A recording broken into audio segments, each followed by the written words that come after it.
Hey guys, and welcome back to the channel Tech and Cryptos.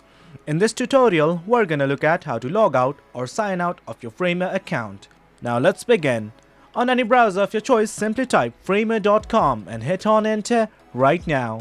Now this is the official homepage of Framer, and as you can see, I'm logged in to my account. Now what I want to do to log out is simply click on this accounts button right here. Now it's gonna give me a few options, that is to change my first name, last name, emails and such. Other tabs include this workspace. You can also go to the settings of this workspace, and you can also look at the multiple sessions. Right now we simply need to stay in the profile section, and right here at the bottom of the screen you will be given two options.